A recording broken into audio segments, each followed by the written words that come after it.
Jonesy and Amanda. Jam Nation. Hello. A bit of a strange one to talk to you guys about today. Have you seen these headlines about Virginia Giuffre? She's the prominent Jeffrey Epstein accuser. She alleged that Prince Andrew had abused her. They settled out of court a few years ago. She is American, but she's been living in WA for some time. And she posted to Instagram this week claiming that she had 4 days to live, that she was involved in a serious crash, that she was suffering from renal failure, kidney renal failure, and shared this really kind of disturbing image from a hospital bed. She had bruises all over her face, and said that she'd been hit by a bus that was travelling at 110 kilometres per hour. Now, this story blew up overseas. UK tabloids jumped on it. They've obviously got that angle with Prince Andrew and the interest there. US news outlets jumped on it really quickly. Of course, the Jeffrey Epstein side of it is interesting to readers over there. It garnered all of this global attention. And then people started kind of asking, well, if you're dying in 4 days, why are you posting on Instagram with this really long story about how you're ready to go, but you want to see your kids one more time? And then obviously internet sleuths started digging around. Local media here started asking questions. And we had a press conference from WA Police yesterday, which sort of only made things even more confusing. Here's what we heard from them. It was reported by the bus driver. We have no report of any serious injuries. I'm not aware of passengers on the bus, but certainly the bus driver reported it as he was required to do and in the right timeframes.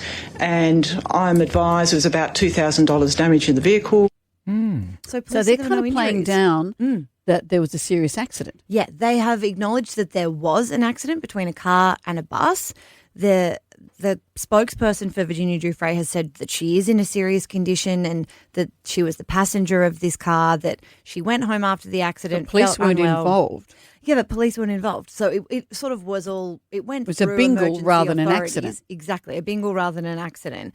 But right now the kind of details of her hospital visit are unclear, but we do know that she did go to hospital after the crash, not immediately after, but like went home and then went to hospital. Could have she already had this life-threatening condition before it happened? Well, we don't even know. But renal if failure she can come has. on like that. She may have been home and then needed to go to the hospital for the renal, when her kidney started to shut down. We don't know. We don't know, but I think some questions have sort of been bubbling up around whether or not her mental health has anything to do with all of this.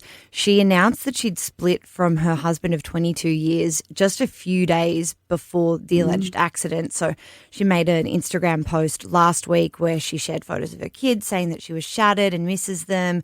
She has 3 children, and essentially the implication is that she is not Living with them at the moment, that the father has custody of the children.